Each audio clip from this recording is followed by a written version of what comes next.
May 14, 1943. Late afternoon. 18,000 feet above the Solomon Islands. The sky is a hard, metallic blue. Sunlight flashes off scattered clouds like broken glass. A formation of American fighters cuts across the horizon, engines droning with a deep, mechanical growl that feels heavier than the aircraft themselves. Below, the Pacific stretches endlessly, a sheet of polished steel. In another cockpit, a Japanese naval aviator narrows his eyes. Lieutenant Junichi Sasai has seen many American planes. He knows their habits, their weaknesses, their fear. The Zero dances, the Zero turns, the Zero kills. But this aircraft looks wrong. Short wings, thick body, a massive propeller like a spinning saw blade. The silhouette is clumsy, almost crude. It does not glide through the sky, it muscles through it. He tilts his head, studying it the way a swordsman studies an unfamiliar weapon. A radio crackles in Japanese. New American fighter. Heavy. Slow. A pause. Then laughter.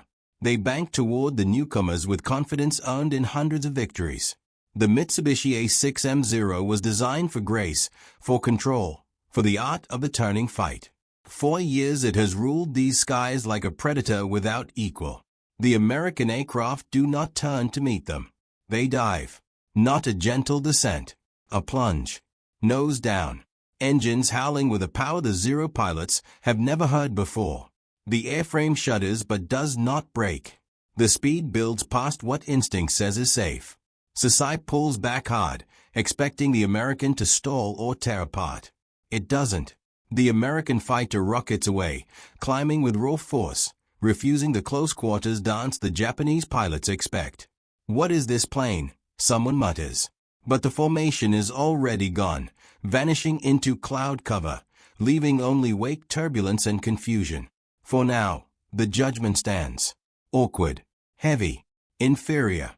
The American fighter has made a first impression, and it is not respect. Weeks later, on a humid airstrip carved from jungle mud, mechanics wipe sweat from their brows as they study a captured report. The name appears again. F4U Corsair. Among Japanese pilots, nicknames begin to form. Some compare its bent wings to a wounded bird.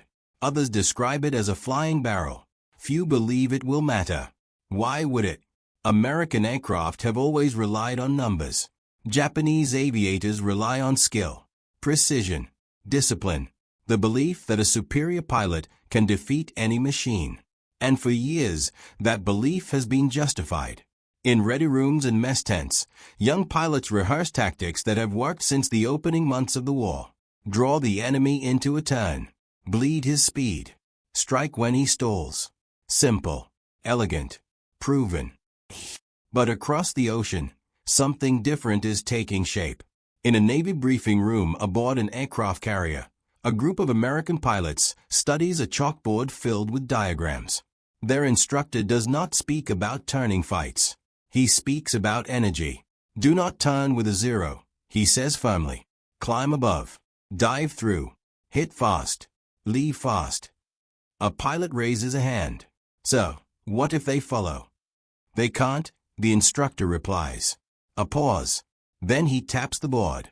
This aircraft is not built to dance. It's built to dominate vertical space. Outside on the flight deck, the Corsair waits. Its gull wings curve downward before angling upward again, an engineering solution to a massive engine that demands a propeller larger than any fighter has carried before. Oil streaks the fuselage. The machine looks brutal even at rest. When the engine starts, the sound is not a roar. It is thunder contained in metal. The aircraft trembles like something alive. Back over the Pacific, Japanese pilots begin encountering the Corsair more frequently. At first, the results appear familiar. The Americans refuse turning engagements. They dive away. They climb. They disengage. Cowardly, some say. Untrained, others conclude. But small anomalies begin to appear in after-action reports. American fighters escaping dives no Zero can match. Gun passes delivered at speeds that leave no time to react. Aircraft absorbing damage that would cripple lighter fighters. Still, the pattern is dismissed. Speed is nothing without control. Power is nothing without finesse. The Zero remains supreme where it matters most, in the turning fight. Or so they believe. September 1943. Dawn patrol. Cloud layers stack like pale mountains. Visibility is uneven. The kind of sky where ambush lives. A flight of Zeros cruises in loose formation when one pilot spots movement above. Dark shapes. Silent at first. Then the thunder returns. Corsairs dive from altitude with terrifying momentum. The attack is not prolonged. It is surgical. A burst of .50 caliber fire tears through a Zero before its pilot fully understands what is happening. The American fighter does not linger. It streaks past, climbing again. The Japanese pilots turn to pursue. They cannot close the distance. The American climbs as if pulled by an invisible force. The Zero strains. Engine screaming. Airspeed bleeding away. The gap widens. The formation fractures. A second diving pass comes moments later. Then a third. Each time the same pattern repeats. Attack, vanish, return.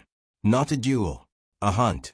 After landing, one pilot removes his helmet slowly. His hands tremble slightly, not from fear, but from something unfamiliar. Uncertainty. He replays the engagement in his mind. There was no moment to counter. No moment to outmaneuver. Only impact and absence. For the first time, the Zero has faced an enemy that refuses to fight by its rules. Across the Pacific Theater, American carrier groups begin integrating the Corsair more aggressively. Initially, deck landing difficulties kept the aircraft away from many carriers. But training improves. Procedures evolve. Confidence grows. Now the aircraft is not just fast. It is everywhere. Long-range escort. Fighter sweep. Interception. Pilots who once struggled against agile opponents now hold altitude advantage and initiative. The machine amplifies discipline. Rewards patience. Punishes recklessness. A young American pilot writes in his logbook, "Don't turn. Don't chase. Let speed do the work." Simple words. But they signal a transformation in how air combat is fought. Not artistry. Physics. Japanese command reviews intelligence summaries with growing concern. The new American fighter is not merely appearing, it is shaping engagements. Reports describe sudden vertical attacks. High-speed passes. Aircraft that cannot be pursued safely. Still, many veterans remain skeptical. Every weapon seems invincible at first. Every opponent eventually reveals weakness. The Zero has overcome superior numbers before. It will again. Yet a question lingers in quiet corners of briefing rooms. What if this enemy does not share the Zero's vulnerabilities? December 1943. A massive carrier task force advances through the Pacific. The morning sky is crowded with contrails. Engines overlap in a continuous roar that never fully fades. Corsairs launch in waves. You can almost feel the vibration through the deck. The smell of fuel. The tension before contact. High above, Japanese scouts detect them. Interceptors scramble. The familiar ritual begins.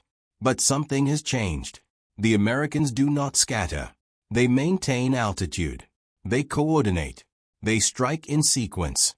One Japanese pilot attempts a classic turning engagement, confident in decades of doctrine. The Corsair does not accept.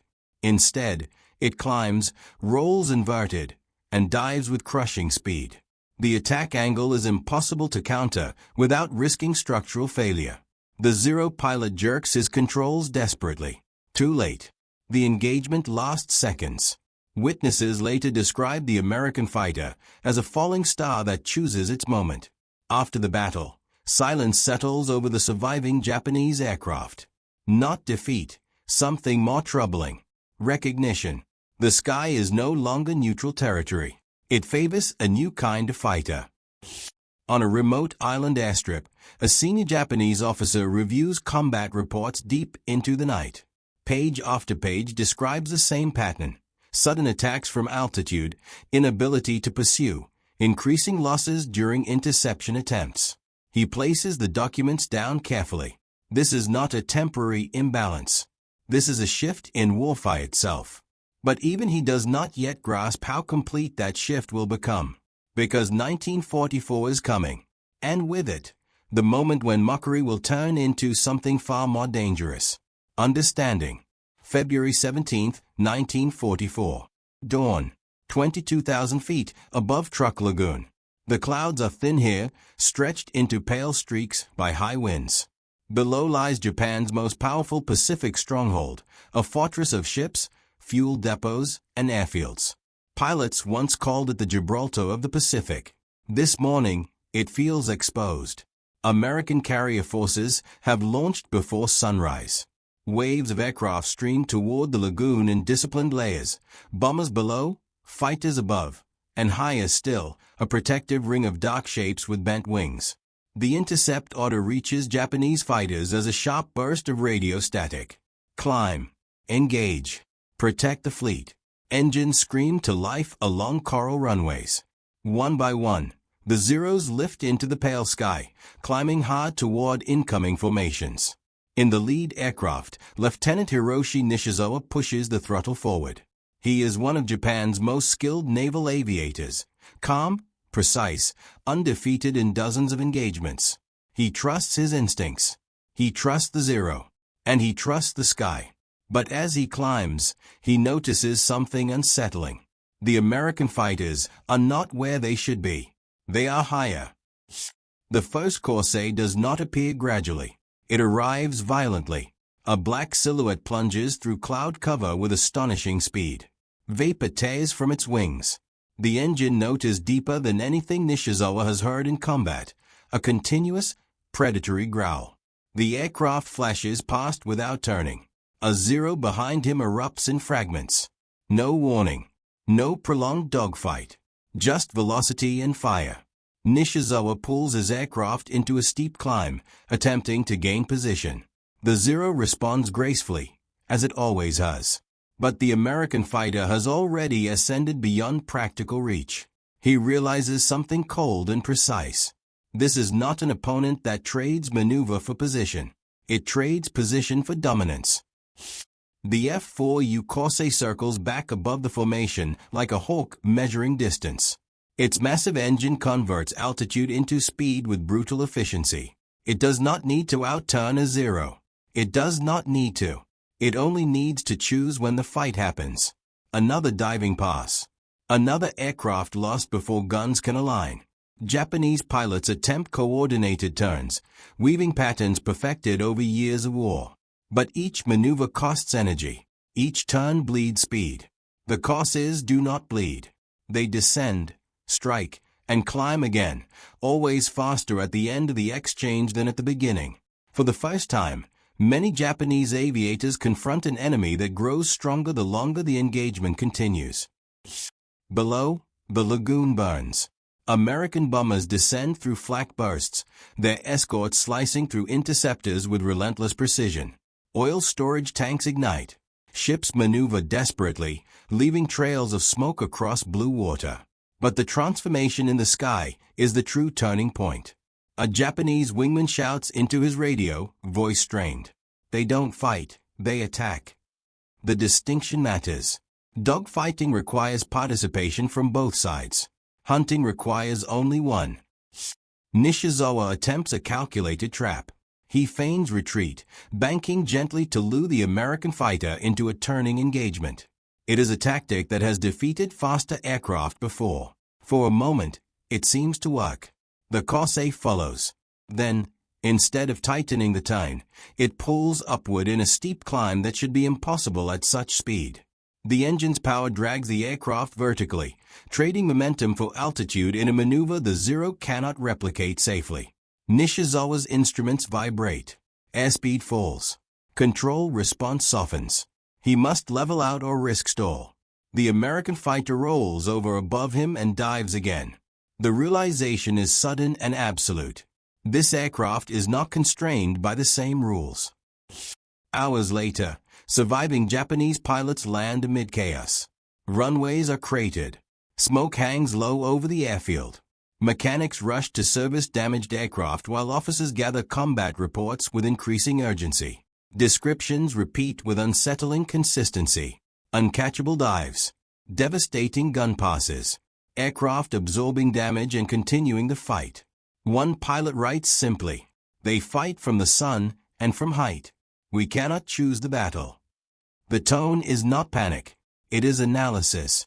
But beneath it lies something more fragile, the erosion of certainty. Across the lagoon, American pilots circle in protective formation as recovery operations begin. In ready rooms aboard carriers, debriefings are direct, almost clinical. Altitude advantage maintained. Enemy unable to pursue safely. Engagement doctrine validated. A veteran pilot summarizes the day in a single sentence. Speed decides. No celebration. No theatrics. Just confirmation that the new method works. The Corsair is not merely surviving combat. It is reshaping it. In Tokyo, intelligence summaries reach Naval Command days later. Charts mark loss ratios. Technical analysts examine performance estimates. Strategic planners compare aircraft capabilities. The conclusion is cautious but unmistakable. The Mitsubishi A6M Zero remains agile, but agility alone no longer guarantees control of the sky. A senior officer studies the report in silence. For years, Japanese aviation doctrine emphasized maneuver superiority above all else. Lightweight, extreme turn radius, pilot skill as decisive factor. Now, a new equation intrudes. Power, altitude, energy, industrial scale. He closes the folder slowly. The war in the air is no longer a contest of elegance. It is a contest of physics and production. Spring 1944 approaches, and with it comes expansion. More Corsairs arrive. More carriers deploy them. Training pipelines accelerate. Tactics spread across squadrons with disciplined uniformity. Japanese pilots begin adjusting as well, avoiding vertical pursuit, seeking surprise, emphasizing coordinated attack. But adaptation takes time. And time is the one resource slipping away. Because something else is happening beyond individual battles. The Corsair is not just winning encounters. It is changing confidence itself. American pilots now enter combat expecting advantage. Japanese pilots enter combat calculating survival. The psychological balance tilts before the first shot is fired. In a quiet ready room on a battered island airstrip, a Japanese squadron leader addresses new pilots. His tone is calm, but his words carry unfamiliar weight. Do not chase in the climb. Do not follow in the dive. Wait for error. He pauses, then adds, almost reluctantly, if error comes. Outside, the distant rumble of engines echoes across the sky, deep, unmistakable, growing more common each week. The sound lingers long after the aircraft pass overhead, and for many who hear it, the meaning is becoming clear. The Corsair is no longer an anomaly. It is the new standard. But the true turning point has not yet arrived. Because in the coming months, the Pacific will witness something no pilot on either side expected. Dominance made routine. June 19, 1944. Morning haze. 25,000 feet above the Philippine Sea. Heat shimmers off the ocean far below, but up here the air is thin and cold. Condensation streams from wings slicing through lead cloud banks. The horizon is crowded with formations, dozens of aircraft climbing, weaving, searching. This is no patrol. This is a collision of air power on a scale the Pacific has never seen. American radar operators aboard carriers track incoming waves long before pilots can see them. Interceptors are already climbing when the first distant specks appear. Inside a Japanese cockpit, Petty Officer First Class Saburo Sakai scans the sky with trained precision. He has survived battles that claimed many of his generation. He knows the rhythm of air combat: anticipation, contact, maneuver, strike. But the pattern today is unfamiliar. The enemy is not reacting. The enemy is waiting.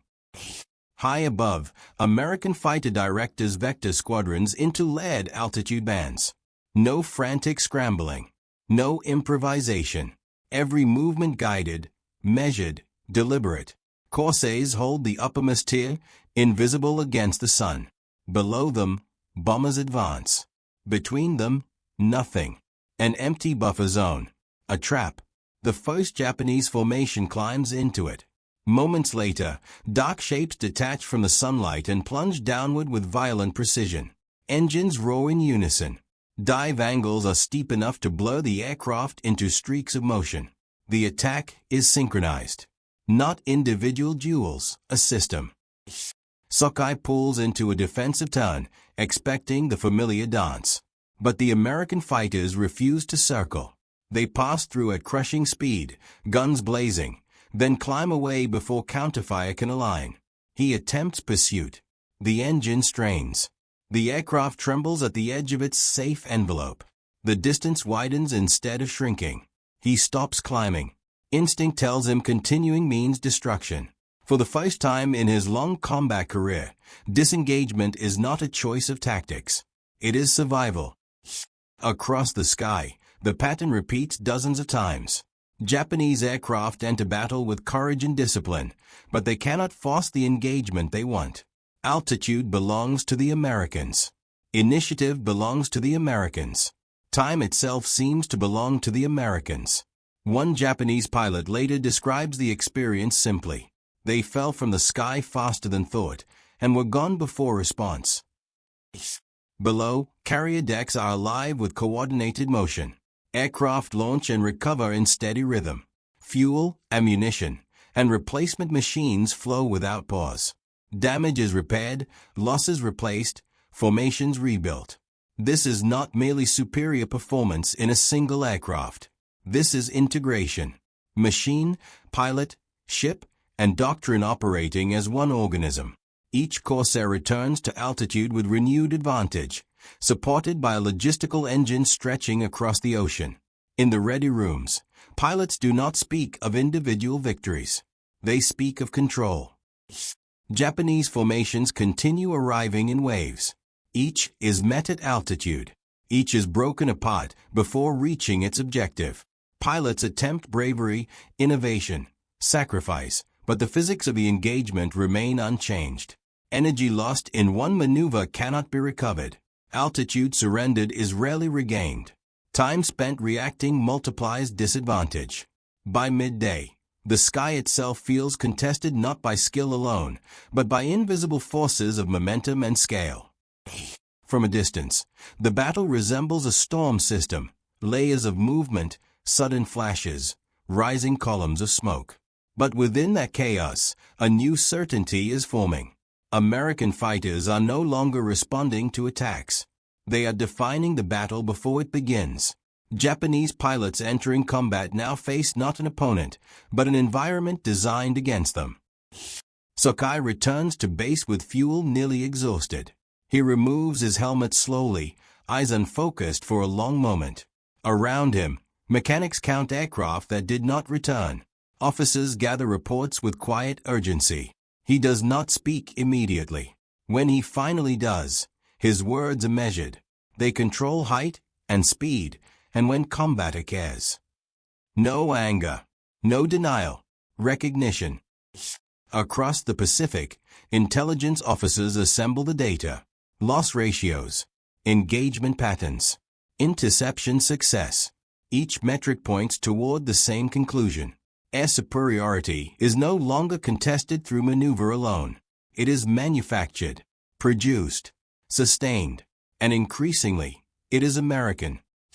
Yet even now, some Japanese leaders believe adaptation can restore balance. New tactics, reinforced formations, determined resistance. But there is a difference between resisting change and reversing it. Because by the end of 1944, something unprecedented will happen in the Pacific sky.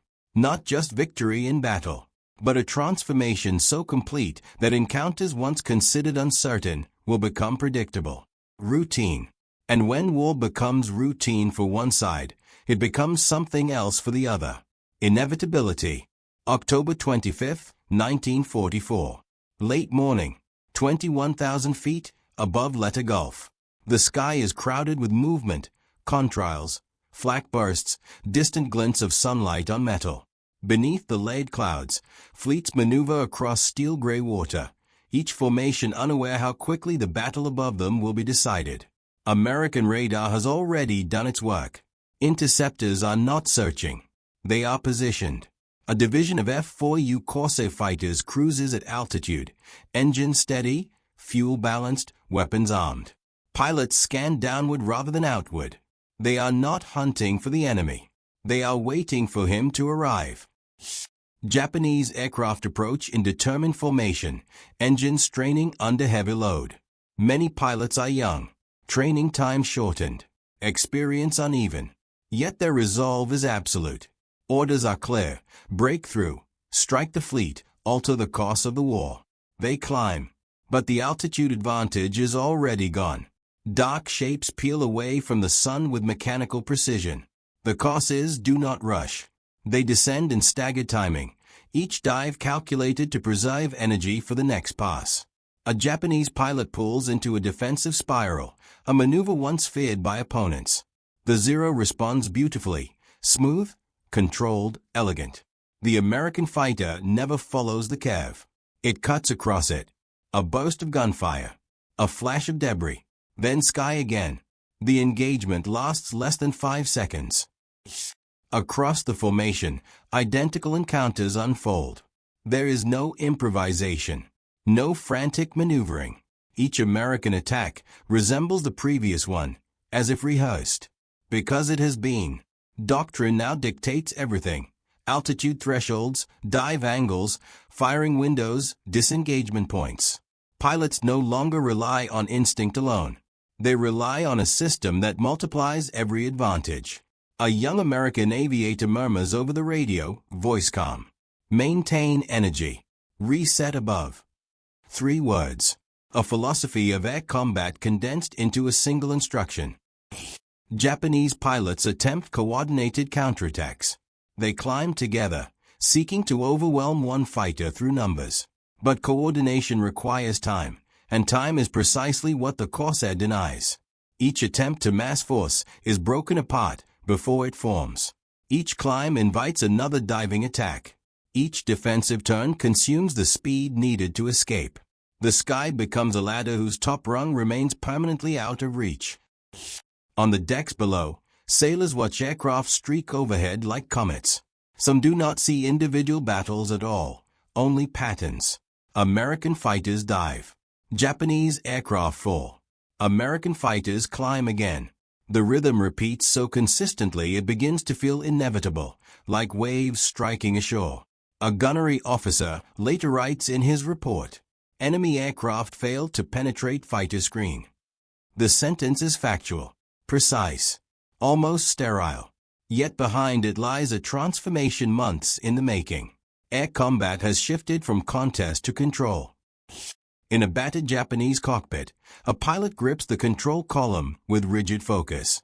He scans upward constantly, knowing danger descends rather than approaches. Every instinct trained for turning engagement now conflicts with survival logic. Do not climb too steeply. Do not dive too long. Do not commit to pursuit. But each restriction narrows possibility. Each limitation shrinks the sky. He spots a Corsair crossing far above and prepares an ambush, calculating angle and timing with careful precision. For a brief moment, opportunity seems real. Then another Corsair appears above the first. Layered defense. Protection built into the very structure of the formation. He abandons the attack. The realization settles heavily. Even opportunity is controlled by the enemy. American pilots, meanwhile, begin describing combat in new language. Not struggle, not contest. Management. They manage altitude, manage speed, manage risk, manage engagement length. One veteran explains to a replacement pilot, "Think of the sky as altitude stored like fuel. Spend it wisely." The metaphor spreads quickly. Training emphasizes conservation of energy over aggressive maneuver. Patience becomes weaponized.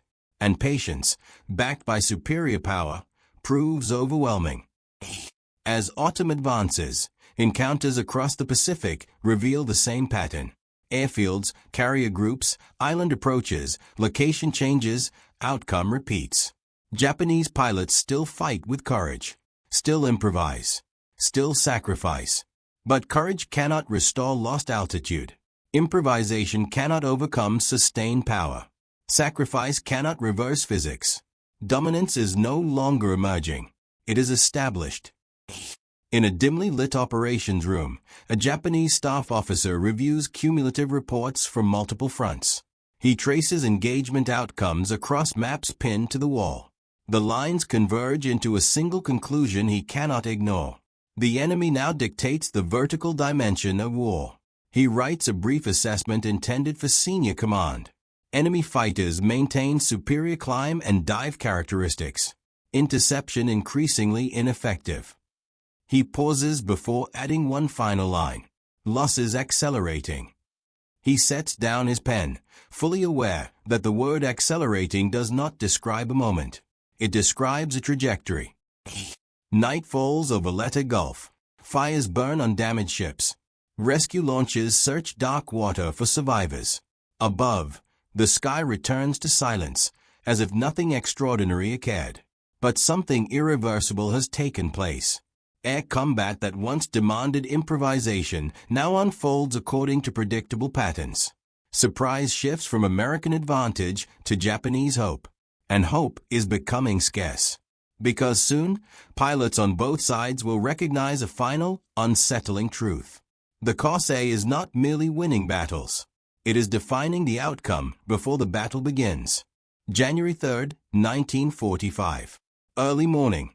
19,000 feet above Luzon. A pale sun rises through broken cloud layers, turning the Pacific into a dull sheet of silver. The air is cold enough that breath fogs inside the cockpit. Engine vibrations travel through metal, through gloves, through bone. American fighters patrol in disciplined silence. Below them, smoke columns rise from contested airfields. War has compressed into narrow corridors of movement. Who climbs first? Who dives faster? Who survives long enough to return? Inside one Japanese aircraft, Flight Petty Officer Kenji Takahashi watches the upper sky more than the horizon. Experience has rewritten instinct. Threat no longer approaches from ahead. It falls. The radio crackles with fragmented warnings. Enemy fighters above. Altitude unknown. Formation uncertain. Takahashi tightens his grip on the controls and climbs anyway. Orders remain unchanged. Intercept, disrupt, resist. The Zero answers faithfully.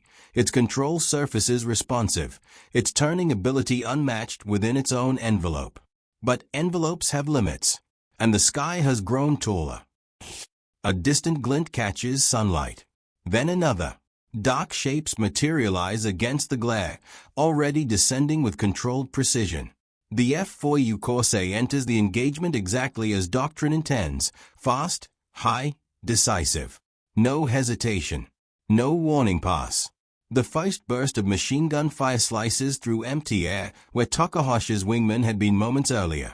The aircraft disintegrates in a brief flash of flame and fragments that vanish instantly into cloud. The Corsair does not linger to confirm the result. It climbs. Always climbs. Takahashi resists the urge to pursue. Training now forbids it. But resisting pursuit means surrendering initiative. He scans desperately for a moment when the American fighter must slow, must commit, must reveal vulnerability. That moment never comes. Instead, the Corsair reappears above him, repositioned with chilling efficiency. It attacks from a different vector, converting altitude into speed with mathematical certainty. For the first time, Takahashi recognizes a new dimension of warfare, one where victory is constructed before contact. Across the Pacific, similar engagements unfold daily. Reports from multiple A groups converge into identical language. Enemy controls altitude. Enemy dictates timing. Enemy disengages at will. The pattern is no longer debated. It is documented. The Mitsubishi A6M Zero remains agile, precise, responsive, but it operates within a shrinking sphere of influence. Its strengths persist, yet those strengths no longer define the battle. A veteran Japanese instructor addresses a group of replacement pilots with quiet honesty. Skill remains vital, he says, But skill alone cannot close distance against superior energy. The room remains silent. No one asks what replaces skill. On American carriers, the mood is different. Not triumphant, professional. Controlled. Efficient. Pilots review engagement footage, discussing angles, timing, fuel margins. Success is measured in adherence to doctrine as much as in victories achieved. One squadron leader summarizes the transformation in a briefing. "We do not fight their aircraft. We fight their options." The phrase spreads quickly. It captures the essence of what the Corsair has enabled, not just faster flight, but control over possibility itself. As winter progresses, Japanese commanders confront an increasingly difficult calculation. Aircraft losses outpace replacements. Veteran pilots cannot be replaced quickly enough. Tactical adjustments slow the rate of loss, but cannot reverse it. The imbalance is not sudden. It is cumulative. Each engagement shifts probability slightly. Each loss narrows future choices.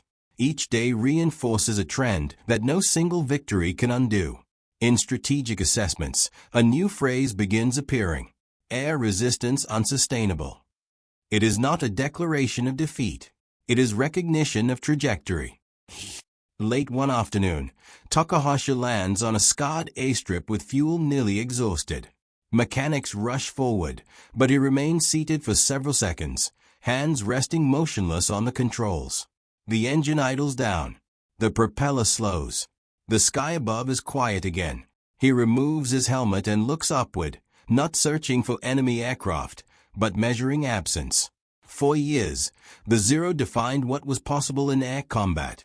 Now possibility itself feels altered, compressed by forces beyond maneuver or courage. He steps from the cockpit slowly. Around him, younger pilots prepare for their next sortie. Their faces show determination, but also a question no briefing fully answers. How do you defeat an opponent who decides when defeat can occur? By early 1945, American air operations across the Pacific share a common expectation. Altitude advantage will be secured, engagement terms will be controlled, and withdrawal will remain an option. Confidence has shifted from individual heroism to systemic superiority. The Corsair is no longer viewed as a powerful aircraft. It is viewed as a guarantee of conditions. In Tokyo, a final series of intelligence summaries arrives, each reinforcing the same conclusion. The contest for the sky has moved beyond tactical parity. It has become an imbalance sustained by production, doctrine, and design. A senior naval strategist reads the reports in silence. He understands aircraft performance. He understands pilot skill. But now he must confront something broader. The war in the air is no longer decided in moments of combat. It is decided before engines start. He closes the folder gently. Outside, distant engines echo across the horizon, deep, unmistakable, growing ever more common. The sound carries a meaning no longer disputed. The Pacific sky has chosen its master. But one final chapter remains. Because when dominance becomes unquestioned, history begins asking a different question. What did it change, beyond the battlefield? August 15, 1945. Midday heat. A quiet airfield in the western Pacific. Engines are silent. Where thunder once rolled across the sky in overlapping waves, only wind moves now, brushing across parked aircraft, stirring loose canvas, carrying the faint smell of oil and salt. Pilots stand beside machines that define their war. Some lean against wing roots. Others sit in the shade of landing gear. No one rushes. No one scans the horizon. For the first time in years, the sky demands nothing. Across countless battlefields, the transformation had already taken root long before this moment. The shift was not merely technological. It was philosophical. Air combat had crossed an invisible boundary. Victory was no longer secured by turning tighter, reacting faster, or daring more. It was secured by shaping the environment of the fight, altitude, timing, energy, and integration between machine and system. The Pacific became the proving ground for a new doctrine of aerial warfare: control the conditions, and the outcome follows. In debriefing rooms months earlier, American pilots struggled to describe what they experienced. Many spoke not of individual engagements, but of patterns, of entering combat with options already secured. Altitude as reserve power, speed as choice, disengagement as strategy rather than retreat. These were not advantages borrowed in a moment. They were advantages carried into every encounter before the first sighting. War in the air had become less about reaction and more about design. For Japanese aviators who survived the final year, memory preserved a different lesson. They remembered the precise moment when the sky itself seemed to tilt, when familiar tactics no longer produced familiar results. They remembered looking upward more than forward. They remembered engagements decided in seconds not by maneuver, but by approach. And they remembered the sound, a deep, relentless engine note that signaled not just an aircraft, but a system that could not be forced into disadvantage. Their accounts did not dwell on defeat alone. They described recognition. Recognition that the nature of aerial combat had changed permanently. After the war, engineers and tacticians across the world studied these encounters with quiet intensity. Reports, gun camera footage, and operational data revealed a consistent truth. Performance mattered most when it could be sustained, coordinated, and multiplied. An aircraft was no longer judged solely by how it turned or climbed in isolation. It was judged by how it functioned within a network: carriers, radar, logistics, training, doctrine. The future of air power would be built not just around machines, but around systems that ensured those machines entered battle on favorable terms. Veteran pilots would later speak of a psychological shift that accompanied technical dominance. Confidence became structural rather than emotional. Courage remained essential, but it was no longer asked to compensate for disadvantage. This was perhaps the most profound change of all. When pilots expect control, they fight differently. When pilots anticipate vulnerability, they fight differently still. The Pacific War revealed that expectation itself can be engineered. Years later, historians examining combat records noticed a pattern hidden within statistics. Early in the war, air battles resembled contests of maneuver, outcomes uncertain, margins thin, initiative fluid. By 1944 and 1945, many engagements unfolded with striking predictability. The side controlling altitude and energy consistently dictated duration, distance, and risk. The sky had become structured terrain, invisible, yet decisive. On that quiet August day, a former naval aviator walked slowly along the flight line, running a gloved hand along cold metal. He remembers the first time he saw the new fighter years earlier, its size, its sound, its refusal to fight the way aircraft had always fought. He remembers the skepticism, the mockery, the doubt from both sides. He also remembers the first moment he realized something fundamental had shifted, not in a single victory, but in the absence of uncertainty. He looks upward once more. Clear sky. No contrails.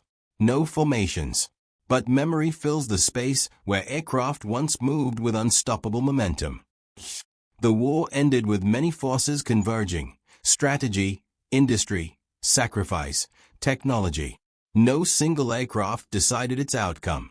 Yet some machines marked turning points in how war itself would be fought.